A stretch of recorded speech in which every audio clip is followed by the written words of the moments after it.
오늘 본문은 비유 중에 비유라 이렇게 말할 수 있는 너무나도 귀한 말씀입니다. 마가복음에서 특이하게 예수님의 말씀을 가장 길게 다룬 한 부분이기도 합니다. 그래서 그 비유를 제시하고 그 다음에 비유가 어떤 비밀이 있느냐에 대한 얘기를 하고 그 다음에 구체적으로 그 비유에 대해서 해석까지 해 주시는 그런 부분으로 구성되어 있습니다.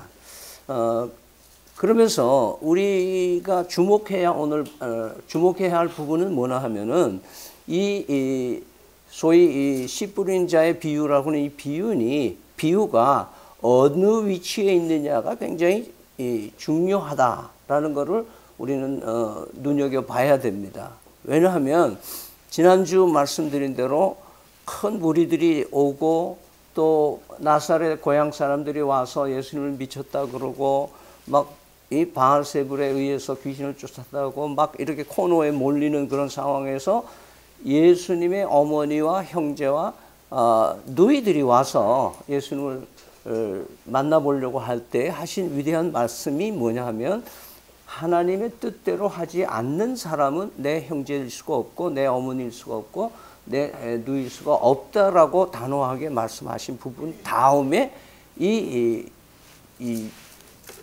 비유가 나오고 있다는 것에 우리는 주목을 해야 됩니다. 그만큼 이 비유는 성경에서 차지하는 그 중요도가 굉장히 중요하다. 성경에는 이 복음서에는 비유가 예수님께서 하신 비유가 한 49개 정도 있습니다. 비유란 말은 파라볼레라고 하는 말의 합성어인데 파라는 옆에 있다.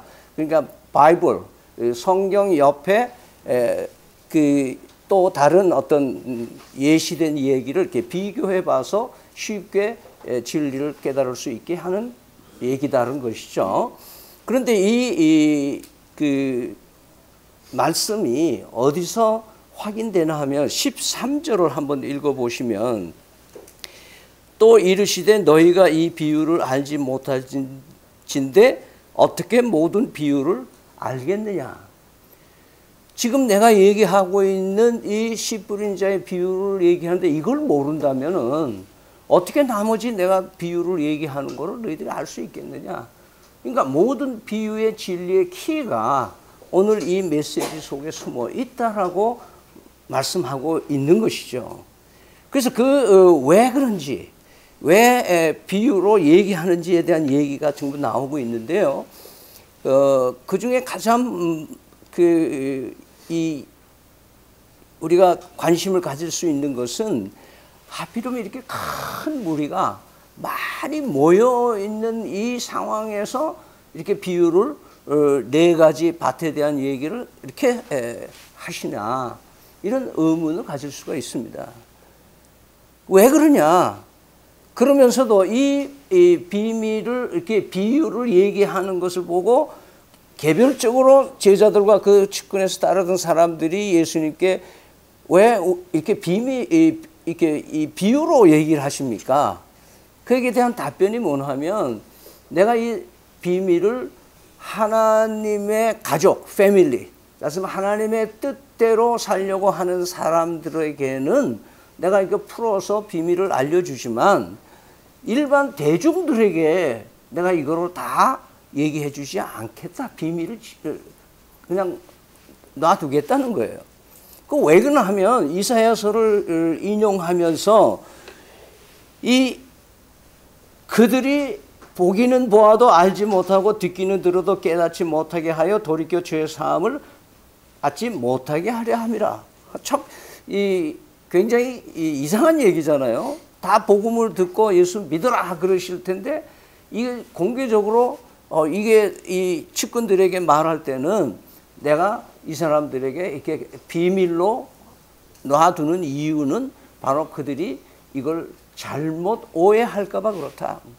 그래서 이것은 이사야서를 우리가 예레미야서를 지난번에 강론을 했지만 이사야서도 하나님이 이렇게 보내시는데 보내면서 하시는 말씀이 네가 가서 내가 전하란 말씀을 전해라. 근데 그 사람들이 안 들을 거다. 그렇게 하시는 거예요.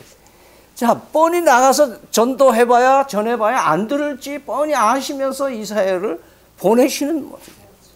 똑같은 패턴으로 하나님이 아들 독생자 예수 그리스도를 이 땅에 보내시긴 하지만 이 사람들이 영접치 않을 거다라고 하는 것을 이미 이사야서를 통해서 예시해 주는 말씀인 거예요. 그렇기 때문에 하나님께서는 이 말씀을 통해서 오늘 이 예수님의 비유로 말씀하시는 이유를 뭐라고 말씀하시냐면은 이 대중들이 아무나 이 비밀을 깨달으면 또 시비거리가 나오고 또 반대하고 또 왜곡하고 또 적당하게 이리 붙이고 저리 비치고 해서 진리를 삭갈리게 만든다. 우리가 쉽게 얘기해 보면 이런 얘기가 있잖아요. 소돔과 고모라를 멸망시키고자 할 때에 천사들이 그들에게 나와서 이 고모라의 멸망에 대한 얘기를 하니까 유명한 얘기가 있어요. 그 마을 사람들이 뭐라고 얘기했냐면 농담으로 여겼더라. 그렇게 했어요. 그러니까 하나님의 말씀을 우습게 여기는 사람들의 모습을 우리는 보는 거예요. 그러므로 오늘 우리는 이 시대에 하나님께서 이 예수님을 통해서 우리에게 비유를 말씀하시는 것은 아무에게나 하나님의 말씀을 주지 않으시려고 하는 거예요. 예수님 자신도 뭐예요? 돼지에게 진주를 주지 않는가? 그런 말씀을 하셨어요. 자, 그러면서 오늘은 여기에 모여든 큰 무리들을 보고 또 예수님을 직근해서 따르는 하나님의 뜻을 순종하는 형제 자매 패밀리의 그 제자들과의 이 그룹의 사람들을 우리가 보면서 과연 나는 어떤 부류의 사람인가 하는 것을 한번 돌아보자고요. 왜냐하면 큰 무리들이 이곳에 모여 있는 이유를 자세히 우리가 한번 앞에서부터 뒤로 이렇게 잘 이렇게 문맥을 조사해 보면은 이들이 뭐예요? 기적을 바라고 이들이 뭔가 해결해 주기를 바라고 예수님을 해결사 정도로 예수님을 치유자로 의사 정도로 예수님을 아는 미래를 알려주는 무슨 점쟁이 수준으로 뭔가 내 문제가 있을 때 이걸 해결해 주는 사람으로 여기서 그래서 떡을 먹는 요한복음에는 이 사람들이 무리들이 모인 거는 떡을 얻어먹기 위해서 온 거다 이렇게 표현하는 부분도 있습니다. 그러니까 육신의 문제를 해결받기 위해서 찾아온 무리들에게 이 비밀의 경륜을 얘기하신다는 것이 상당히 위험 부담이 있다는 것을 우리에게 알려주시고 계시는 거예요. 무슨 말이냐? 지금 이 시대에 우리 한국 교회가 세계 기독교 역사에 유례 없이 150년 만에 20%의 인구가 기독교인이라고 얘기하고 있는 세계에서 가장 큰 교회는 다 대한민국에 있어요. 감리교도 그렇고 뭐 성결교도 그렇고 장로교도 그렇고 모든 온 세계에 주목받는 한국 교회예요. 교회마다 구름같이 모여드는 사람들 가득 차 있는 거예요. 그런데 그 사람들이 정말 이 하나님의 생명의 역사하심을 바라보고 찾아오는 것이냐, 모이는 것이냐. 나는 큰 무리들 속에 들어있는가, 아니면 나는 소수에 들어있는 사람인가를 봐야 될 겁니다. 흔히들 얘기하기는 요즘의 교회는 유람선 같은 교회가 있고 고기 잡는 배가 있다. 교회는 가장 바람직한 거는 고기잡이 배가 돼야 된다라고 하는 거예요. 냄새나고 풍랑에 약하고 어렵고 힘든 것입니다. 그러나 요즘 교회들은 다 교회가 최상의 서비스로 가장 안락하고 볼거리 많고 즐길거리 있고 편안하게 해주고 그런 유람선으로 교회를 선택해서 다니는 사람들이 있다는 거예요. 더 좋은 서비스를 받기 위해서 더 좋은 곳으로 흘러다니는 사람들이 이 시대에 있다는 것이죠. 오늘 이 땅의 문제, 인생의 문제를 푸는 것은 무엇이냐를 우리에게 답을 주는데 그것은 바로 씨 뿌리는 자에게 달려 있다는 거예요. 씨 뿌리는 자를 잊어버리면 안 돼. 우리는 네 가지의 마음밭에만 생각을 가지고 있고, 그런데요, 여기는 씨 뿌리는 자가 누구냐 이거예요. 그리고 이 뿌리는 씨가 뭐냐 하는 것을 분명히 알아라는 거예요. 그 먼저 씨 뿌리는 자는 누구냐? 두말할 거 없이 천지를 창조하시고 죄인들을 구하시기 위하여 아들 예수 그리스도를 이 땅에 보내신 하나님 아버지시다 이거예요. 그분이 씨를 뿌리는 거예요. 그럼 여기서 씨 혹은 말씀이라고 되어 있는 이 씨는 누구인가? 이 씨는 바로 예수 그리스도이시다라는 거예요. 말씀인 거예요. 여러분 잘 아는 대로 예수 그리스도가 구원의 역사를 이루는 일들은 아담에서부터 시작했어요. 그래서 여인의 후손이라는 말을 했어요. 여인의 후손이 창세기 3장 15절에 여인에게 하나님께서 선악을 따먹은 이후에 하시는 말씀 가운데 이 여인의 이 여인의 후손이 이 뱀의 머리를 상하게 할 것. 그 뱀은 여인의 후손을 발꿈치를 상하게 할 것이다 하는 이것을 원시복음이라고 얘기를 합니다. 그래서 아담의 씨에서 아브라함의 씨에서 다윗의 씨에서 예수 그리스도가 이 땅에 오신다는 거예요. 성탄절은 바로 이 다윗의 씨, 다윗 동네의 베들레헴에서 왕으로 나신 아기를 축하하고 감사하는 절기가 성탄절, 크리스마스예요. 결국 예수 그리스도가 말씀이신 거예요. 하나님은 이 비유를 통해서 예수 그리스도를 이 땅에 뿌리시러 오신 거예요. 뿌리시러 우리를 초대하신 거예요. 보면은 요한복음에는 씨 뿌리는 비유가 나와 있지는 않습니다. 그러나 오늘 이 씨 뿌리는 비유를 확실하게 우리에게 알려주시는 말씀이 요한복음 12장 24절에 나와요. 내가 진실로 진실로 너에게 이르노니 한 알의 밀이 땅에 떨어져 죽지 아니하면 한 알 그대로 있고 죽으면 많은 열매를 맺느니라. 예수님이 이 땅에 말씀으로 오셔서 이 땅에 하늘의 밀이 되어 썩어 죽어서 십자가에서 못 박혀 죽으시고 3일 만에 다시 살아나셔서 부활의 첫 열매가 되심으로 인해서 이 예수 그리스도를 믿는 사람들이 그 부활의 첫 열매의 다음 후속타로 다 하나님 앞에 열매로 부활의 소망 가운데 새로운 삶을 살게 된다는 것을 말씀하고 있는 것입니다. 따라서 하나님의 말씀은 예수 그리스도, 이 시대에 뿌려지는 복음이 바로 하나님의 말씀이며 그리스도인 줄 믿으시기를 바랍니다.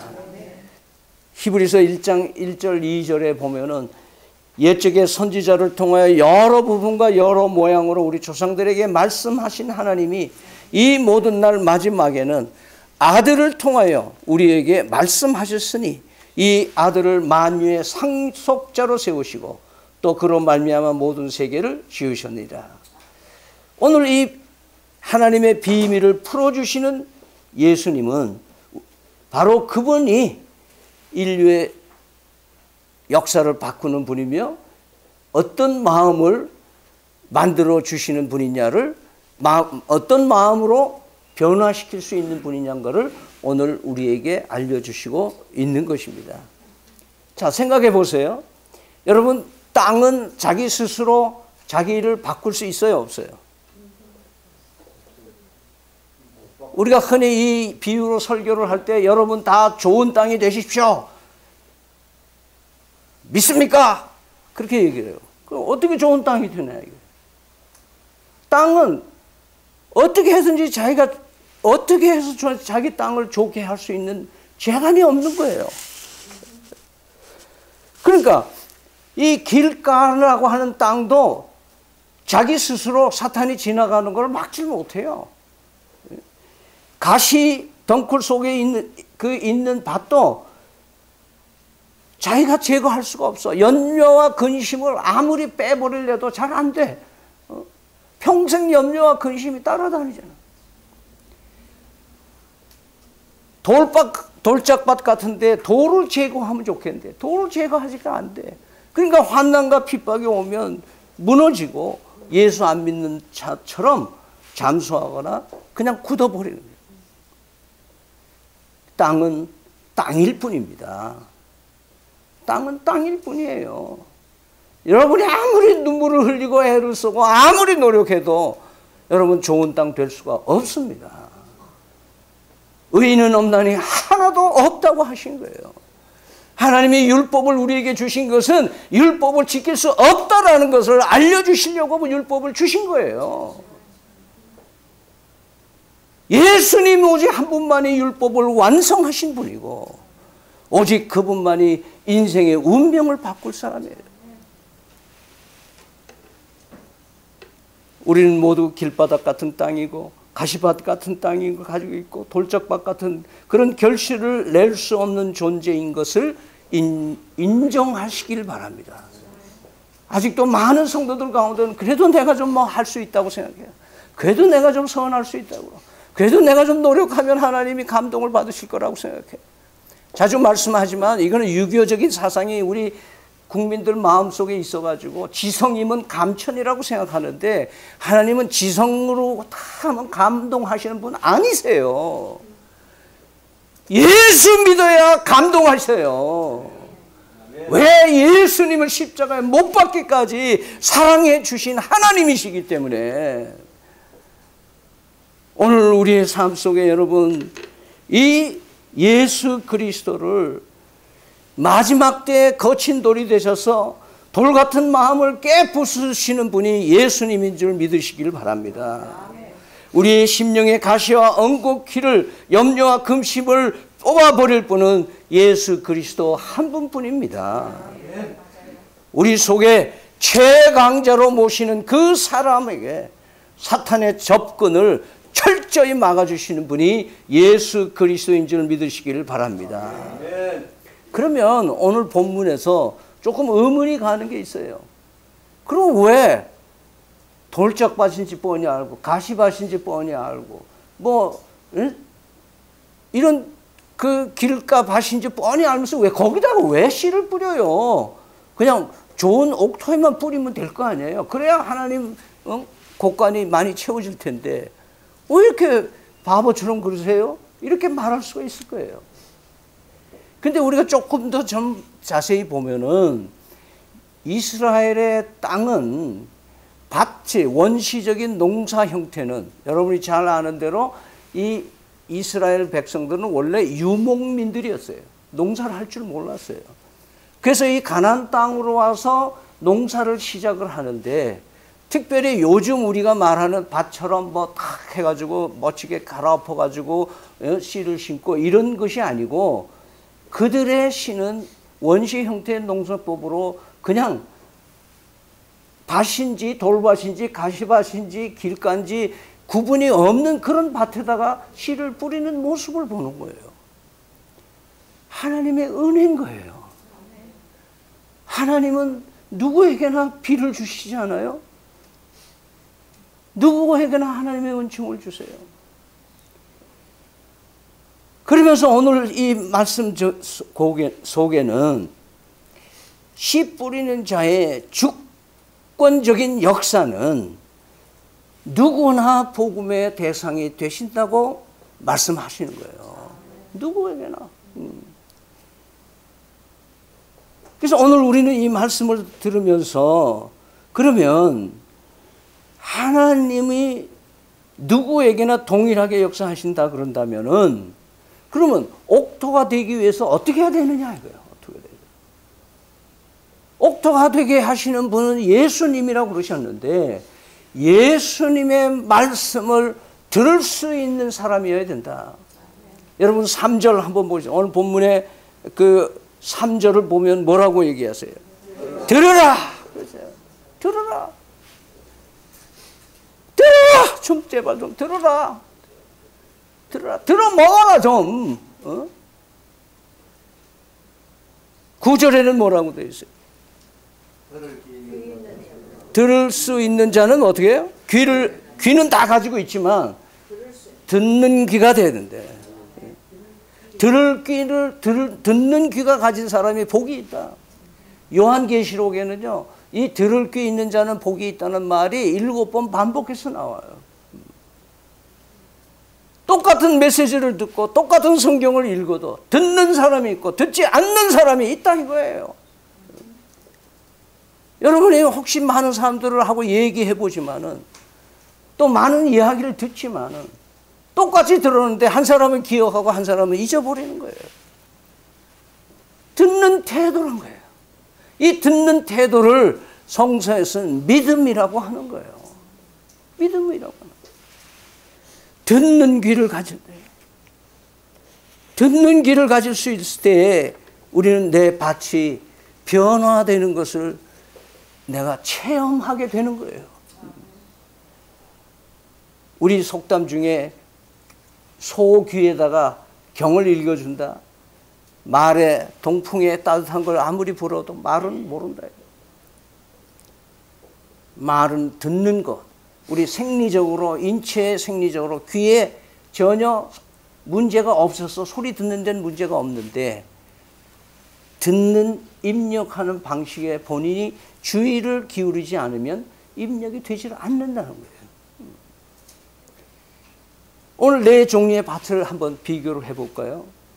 자, 파종 결과 예수님을 이 복음을 듣고 새들이 와서 먹어갔다. 사단이 뺏어갔다. 흙이 얇아서 말라버렸다.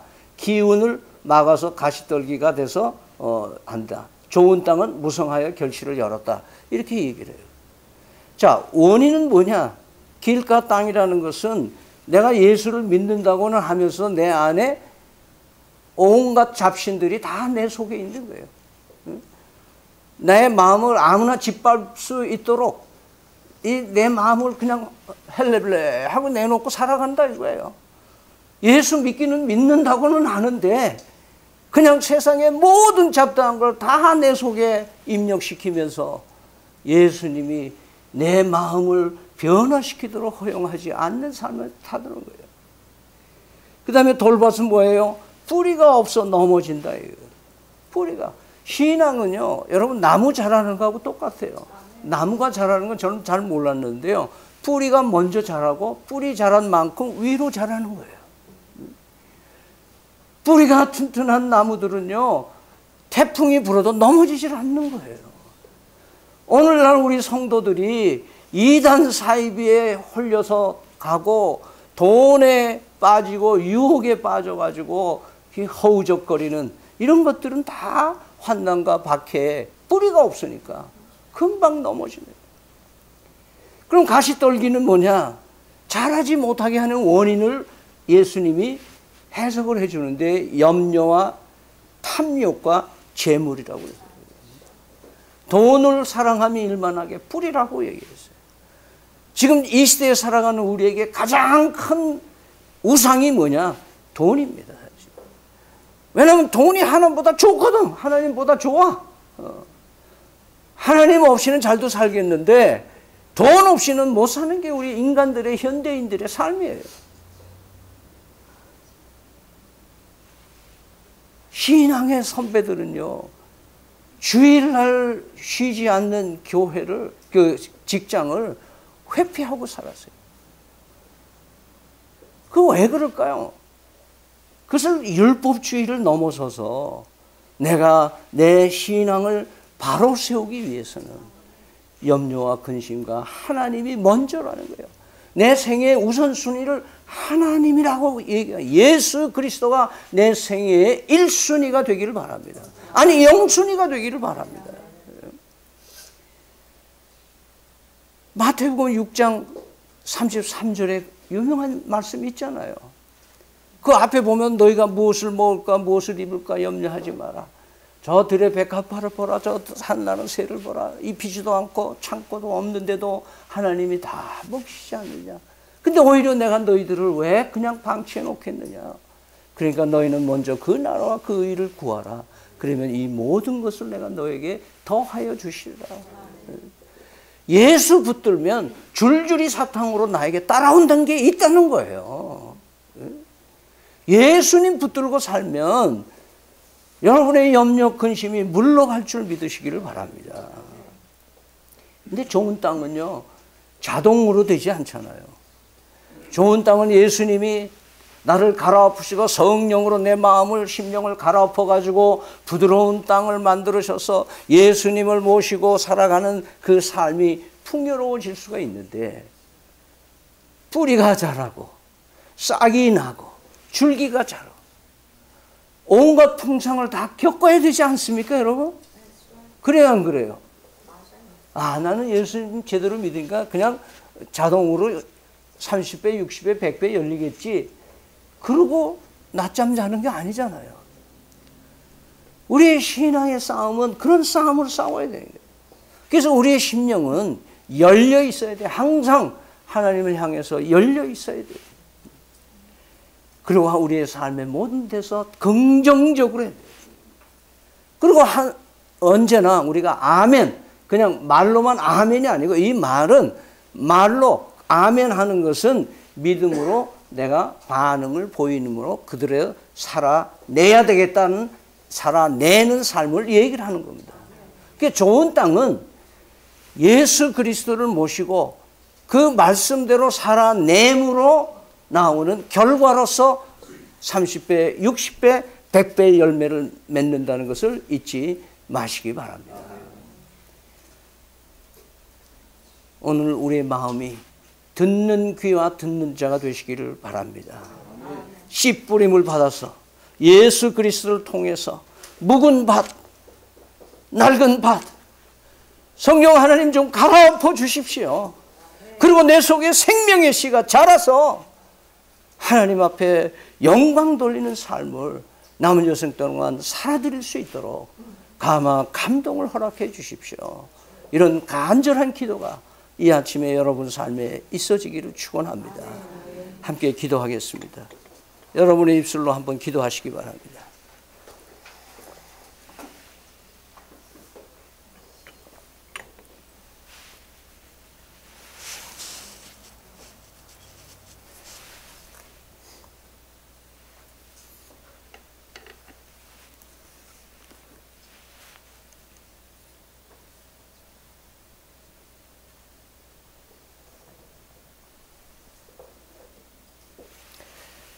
지금은 우리 주 예수 그리스도의 은혜와 살아계신 하나님 아버지의 극진하신 사랑과